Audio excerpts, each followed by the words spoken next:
कलस्सी अध्याय 1। परमेश्वरको इच्छाद्वारा ख्रिस्ट येशूका प्रेरित पावल र हाम्रा भाइ तिमोथीबाट ख्रिस्टमा भएका कलस्सेका सन्तहरू र विश्वासी भाइहरूलाई परमेश्वर हाम्रा पिताबाट अनुग्रह र शान्ति।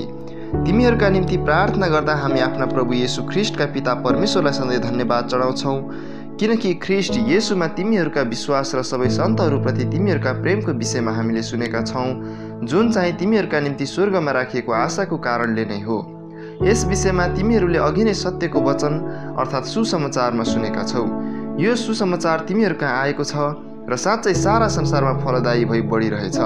सत्यतामा परमेश्वरको अनुग्रह तिमीहरूले सुनेको र बुझेको दिनदेखि उसो सुसमाचारले तिमीहरूका बीचमा पनि त्यसरी नै काम गरिरहेछ, जुन कुरा तिमीहरूले हाम्रा प्रिय सङ्गीदास इपाफ्रासबाट सिक्यौ। तिनी हाम्रा पक्षमा ख्रिस्टका एक विश्वासी सेवक हुन्। तिनले पवित्र आत्मामा भएको तिमीहरूका प्रेमको विषयमा हामीलाई बताएका छन्। यसै कारण हामीले त्यो सुनेको दिनदेखि उहाँको इच्छाको ज्ञानले सारा आत्मिक बुद्धि र समझमा तिमीहरू पूर्ण हौ भनेर बिन्ती गर्दै तिमीहरूका निम्ति प्रार्थना गर्न छोडेका छैनौँ र उहाँलाई पूर्ण रूपले प्रसन्न पार्ने प्रभुको योग्य जीवन बिताउँदै र प्रत्येक असल काममा फलवन्त हुँदै परमेश्वरको ज्ञानमा बढ्दै जान सक। उहाँको महिमित शक्ति अनुसार आनन्द साथ सबै सहनशीलता र धैर्यको लागि तिमीहरू सारा शक्तिसित बलिया हौ। ज्योतिमा सन्तहरूका उत्तराधिकारका सहभागी हुन हामीलाई सक्षम तुल्याउनु हुने पितालाई धन्यवाद चढाऊ। उहाँले हामीलाई अन्धकारको राज्यदेखि छुटाउनु भयो र आफ्ना प्रिय पुत्रको राज्यभित्र हामीलाई सार्नु भएको छ। उहाँमा हाम्रो उद्धार अर्थात् पापको क्षमा छ। उहाँ अदृश्य परमेश्वरको प्रतिरूप सारा सृष्टिका ज्येष्ठ हुनुहुन्छ, किनकि उहाँमा नै सबै थोक सृष्टि भएका थिए। स्वर्ग र पृथ्वीमाथि भएका दृश्य र अदृश्य थोकहरू, चाहे सिंहासनहरू, चाहे प्रभुत्वहरू, चाहे प्रधानताहरू, चाहे अधिकारहरू, सबै थोक उहाँद्वारै र उहाँकै निम्ति सृजिएका हुन्। उहाँ नै सबै कुराभन्दा अगाडि हुनुहुन्छ र उहाँमा नै सबै कुरा बाँधिएर रहेका छन्। उहाँ शरीर अर्थात् मण्डलीका शिर हुनुहुन्छ। उहाँ नै सुरु हुनुहुन्छ। मरेकाहरूबाट जीवित हुनेहरूमा उहाँ ज्येष्ठ हुनुहुन्छ, ताकि प्रत्येक कुरामाथि उहाँ सर्वोच्च हुन्। किनकि उहाँको आफ्नो सारा पूर्णता ख्रिस्टमा बास गरेकोमा परमेश्वर प्रसन्न हुनुभयो र परमेश्वरले उहाँका क्रुसको रगतद्वारा शान्ति गराएर पृथ्वीको होस् वा स्वर्गको होस्, उहाँद्वारा नै सबै थोकलाई आफूसँग मिलापमा ल्याउनुभयो। बितेका समयमा दुष्ट काम गरेर तिमीहरू बिराना भई आफ्नो मनमा विरोधी भएका थियौ, तर आफ्नो सामुन्ने तिमीहरूलाई पवित्र, निष्कोट र निर्दोष प्रस्तुत गर्न ख्रिस्टका मासुको शरीरमा उहाँको मृत्युद्वारा तिमीहरूलाई उहाँले अब मिलापमा ल्याउनु भएको छ। यदि तिमीहरू आफ्ना विश्वासमा अचल र स्थिर रह्यौ र तिमीहरूले सुनेका सुसमाचारको आशाबाट हटेनौ भने, यही नै त्यो सुसमाचार हो जो स्वर्गमुनि हरेक प्राणीलाई प्रचार गरिएको छ, जसको म पावल धर्मसेवक भएँ। अब तिमीहरूका खातिर मेरा दुःख भोगमा म आनन्द मनाउँदछु र ख्रिस्टका कष्टहरूको कमीलाई उहाँको शरीरको खातिर अर्थात् उहाँको मण्डलीको खातिर म आफ्नो देहमा पुरा गर्दछु। तिमीहरूका खातिर मलाई दिएको ईश्वरीय कार्यअनुसार परमेश्वरको वचन सम्पूर्ण रूपले प्रचार गर्न म धर्मसेवक भएँ। युग युग र पुस्तौँदेखि गुप्त रहेको यो रहस्य अब उहाँका सन्तहरूलाई प्रकट भएको छ। यस रहस्यको महिमामय सम्पत्ति अन्य जातिहरूमा कति महान छ, त्यो कुरा आफ्ना सन्तहरूलाई प्रकट गर्न परमेश्वरले चुन्नुभयो। यो रहस्य ख्रिस्ट तिमीहरूमा हुनु हो, जो महिमाको आशा हो। प्रत्येक मानिसलाई चेतावनी दिँदै र प्रत्येक मानिसलाई सारा बुद्धिमा सिकाउँदै हामी उहाँलाई घोषणा गर्दछौँ, यस हेतुले कि प्रत्येक मानिसलाई ख्रिस्टमा परिपक्व बनाई प्रस्तुत गर्न सकौँ। मेरो अन्तस्करणमा उहाँले नै जोडसँग प्रेरणा दिनुभएको शक्ति अनुसार म यसैको निम्ति कठोर परिश्रम गर्दछु। कलस्सी अध्याय 2। तिमीहरूले यो जान भन्ने म चाहन्छु कि कसरी तिमीहरू र लाउडिकियामा भएकाहरू र मेरा मुखै नदेख्ने सबैका खातिर म कठोर परिश्रम गर्दछु, कि प्रेममा एकसाथ बाँधिएर तिमीहरूका हृदय प्रोत्साहित हौन् र पक्का समझका परिपूर्णताको सम्पत्ति र परमेश्वरका रहस्यको ज्ञान अर्थात् ख्रिस्टलाई प्राप्त गरून्। उहाँमा नै ज्ञान र बुद्धिका सारा सम्पत्ति लुकिएका छन्। म यो भन्दछु कि बहकाउने वचनले कसैले तिमीहरूलाई नछलोस्, किनकि शरीरमा म अनुपस्थित भए तापनि आत्मामा त म तिमीहरूसँगै छु र तिमीहरूका सुव्यवस्था र ख्रिस्टमा तिमीहरूका विश्वासको स्थिरतामा म रमाउँदछु। यसकारण जसरी ख्रिस्टलाई तिमीहरूले ग्रहण गर्यौ, त्यसरी नै उहाँमा जीवन बिताऊ। धन्यवाद दिनमा प्रशस्त हुँदै तिमीहरूलाई शिक्षा दिए बमोजिम उहाँमा जरा गाडिएका र निर्माण भएका र विश्वासमा दरिला भएका हौ। ध्यान देऊ कि कसैले दर्शनशास्त्र र खोक्रो छलद्वारा तिमीहरूलाई शिकार नबनाओस्, जो ख्रिस्टका अनुसार होइनन् तर मानिसको परम्परा र विश्वका आधारभूत सिद्धान्तहरूमाथि अडिएका हुन्छन्। किनकि ख्रिस्टमा ईश्वरत्वको सारा परिपूर्णता शरीरमा बास गर्दछ र उहाँमा नै जीवनको परिपूर्णतामा तिमीहरू आइपुगेका छौ। उहाँ नै समस्त शासन र अधिकारको शिर हुनुहुन्छ। ख्रिस्टको खतनामा पापमय स्वभावको देहलाई त्यागेर हात बिना गरिएको खतनाद्वारा उहाँमा तिमीहरूको खतना भएको थियो। बप्तिस्मामा तिमीहरू उहाँसँग गाडिएका थियौ। मरेकाहरूबाट उहाँलाई जीवित पार्नुहुने परमेश्वरको कार्यमा विश्वास राख्नाले यही बप्तिस्मामा तिमीहरू पनि उहाँसँगै जीवित पारियौ।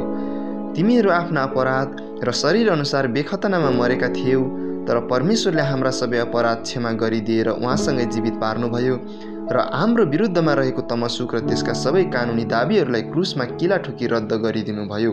उहाँले प्रधानताहरू र शक्तिहरूलाई निशस्त्र पारी ती सबैमाथि क्रुसमा विजय प्राप्त गर्नुभयो र तिनलाई खुल्लमखुल्ला तमसा बनाइदिनुभयो। यसकारण खान र पिउनमा वा पर्वको दिन वा औँसी वा सबात दिन मान्ने विषयमा कुनै मानिसले तिमीहरूलाई दोष नदेओस्। यी चाहिँ आउने कुराका छाया मात्र हुन्, तर वास्तविकता चाहिँ ख्रिस्टमा हुन्छ। आफ्नै शरीरलाई शास्ति दिने कुरामा जिद्दी गरेर, स्वर्गदूतलाई पुज्न लाएर, आफ्नो दर्शनमा अडिएर, आफ्नो अभिलाषी मनले कारण बिनाको घमण्डले फुलिएर कसैले तिमीहरूलाई इनाम गुमाउने नतुल्याओस्। यस्ताहरूले ख्रिस्ट अर्थात् शिरलाई समाति राख्दैनन्, जसबाट पोषण पाई जोर्नी र ग्रन्थीहरूद्वारा एकसाथ घाँसिएर सारा शरीर परमेश्वरले दिनुभएको बुद्धि अनुसार बढ्दै जान्छ। यदि संसारका आधारभूत सिद्धान्तहरूप्रति ख्रिस्टसँग तिमीहरू मरेका छौ भने यस संसारका जस्ता भई किन तिमीहरू बाँचिरहन्छौ? नियमहरूका अघि किन झुक्छौ? नसमात, नचाख, नछो, यी जम्मै कुराहरू व्यवहार गर्दा गर्दा नष्ट भएर जान्छन्। यी कुराहरू मानिसहरूका आदेशहरू र सिद्धान्तहरूमा आधारित छन्। उपासनालाई कष्टदायी बनाएर र आफैलाई हियाएर र शरीरलाई शास्ति दिएर तिनीहरूले बुद्धिको स्वाङ त पार्छन्, तर शरीरका अभिलाषालाई काबुमा ल्याउन यी कुराहरू कुनै मूल्यका हुँदैनन्। कलस्सी अध्याय 3। यसकारण यदि तिमीहरू ख्रिस्टसँग जी उठाएका छौ भने माथिका कुराहरूको खोजी गर, जहाँ ख्रिस्ट हुनुहुन्छ र परमेश्वरको दाहिने बाहुलीपट्टि बस्नुभएको छ। माथिका कुरामा मन लगाओ, पृथ्वीमा भएका कुरामा होइन, किनभने तिमीहरू मरेका छौ र तिमीहरूको जीवन परमेश्वरमा ख्रिस्टसँग लुकाइएको छ। ख्रिस्ट जो हाम्रो जीवन हुनुहुन्छ, उहाँ प्रकट हुनुहुँदा तिमीहरू पनि उहाँसँगै महिमामा प्रकट हुनेछौ। यसकारण तिमीहरूमा जो सांसारिक स्वभावका कुराहरू छन् तिनलाई मार। व्यभिचार, अशुद्धता, कामुकता, खराब इच्छा र लोभ जो मूर्ति पूजा हो, यिनै कुराहरूका खातिर परमेश्वरको क्रोध आज्ञा नमान्नेहरूमाथि आउँदछ। तिमीहरू पनि यी कुरामा रहँदा अघि एक समय यस्तै कुरामा चल्दथ्यौ, तर अब तिमीहरूले पनि यी सबै कुरा त्याग, रिस, क्रोध, डाह, निन्दा, आफ्नो मुखबाट निस्कने फोहोर बोली, एउटाले अर्कोलाई नढाँट, किनकि पुरानो स्वभाव त्यसका चाल समेत तिमीहरूले त्यागेका छौ र नयाँ स्वभाव धारण गरेका छौ, जो आफ्नो सृष्टिकर्ताको रूप अनुसार ज्ञानमा नयाँ भइरहेको छ। यहाँ ग्रीक र यहुदी, खतनाका र बेखतनाका, अशिक्षित, असभ्य, कमरा र फुक्काको भेद रहने छैन, तर ख्रिस्ट नै सबै कुरा र सबै कुरामा हुनुहुन्छ। यसकारण परमेश्वरका चुनिएकाहरू पवित्र र प्रिय भएर तिमीहरूले करुणा, दया, दीनता, नम्रता र धैर्य धारण गर।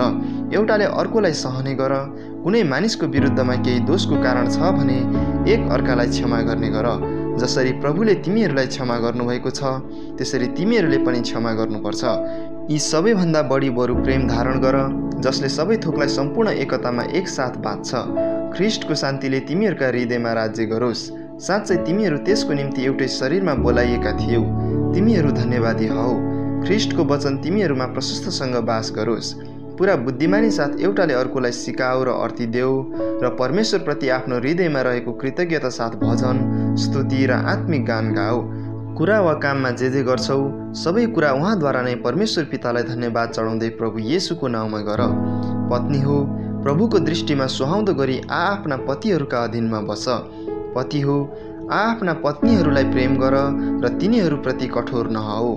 छोराछोरी हो, प्रत्येक कुरामा आफ्ना आमा बुबाको आज्ञा पालन गर, किनकि यस कुराले प्रभुलाई प्रसन्न तुल्याउँछ। बुबा हो, आफ्ना छोराछोरीहरूलाई रिस नउठाऊ, नत्र त तिनीहरू निराश हुनेछन्। कमारा हो, प्रत्येक कुरामा यस संसारका आफ्ना मालिकहरूलाई आँखाका अगाडि खुसी तुल्याउने मात्र होइन, तर साँचो हृदयले प्रभुको डर राखेर तिनीहरूका अधीनमा बस। तिमीहरू जे गर्छौ दिलो ज्यानले गर्ने गर, मानिसको होइन तर प्रभुको सेवा गरे जस्तै, यो जानेर कि तिमीहरू आफ्ना उत्तराधिकार इनामको रूपमा पाउनेछौ। तिमीहरू प्रभु ख्रिस्टको सेवा गरिरहेका छौ। किनकि आफूले गरेका कुकर्मको फल कुकर्मीले पाउनेछ र यसमा पक्षपात हुँदैन। कलस्सी अध्याय 4। मालिक हो, तिमीहरूका पनि स्वर्गमा मालिक हुनुहुन्छ भन्ने जानेर आफ्ना कमाराहरूसँग न्यायसङ्गत र उचित व्यवहार गर। सतर्क भएर धन्यवाद सहित स्थिर भई प्रार्थनामा लागिरहौ। हाम्रा निम्ति पनि प्रार्थना गर, ताकि ख्रिस्टको त्यो रहस्य प्रचार गर्नलाई परमेश्वरले हामीलाई वचनको निम्ति एउटा ढोका खोलिदेऊन्, जसको निम्ति म थुनामा परेको छु र मैले बोल्नुपर्ने वचन खुलस्त पार्न सकु। समयको सदुपयोग गर्दै बाहिरकाहरूसँग बुद्धिमानी साथ व्यवहार गर। नुनले स्वादिलो पारे जस्तो तिमीहरूको बोली वचन सधैँ कृपालु होस्, ताकि प्रत्येकलाई कसरी जवाफ दिनुपर्ने हो सो तिमीहरू जान।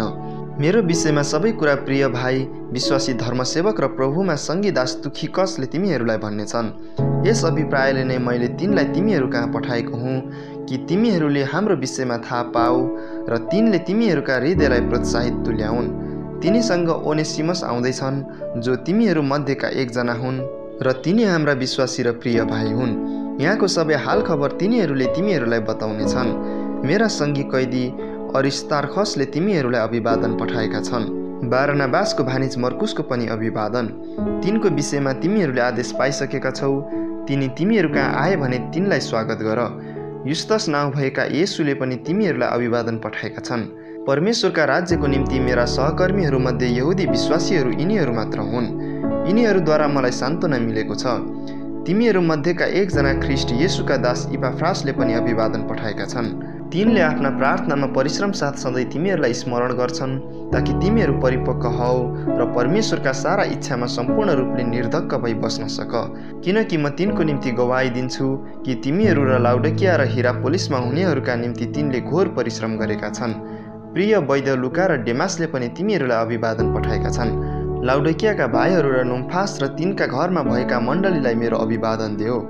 तिमीहरूका बीचमा यो पत्र पढिएपछि लाउडिकियाका मण्डलीमा पनि यो पढ्न लगाऊ र लाउडिकियाको चिठी पनि तिमीहरूले पढ। तिमीले प्रभुबाट पाएका सेवाको काम पूरा गर भनी अर्खिप्पसलाई भनिदेऊ। म पावल यो अभिवादन चाहिँ आफ्नै हातले लेख्दैछु। मेरा साङ्लाहरूलाई याद राख। तिमीहरूसँग अनुग्रह रहोस्।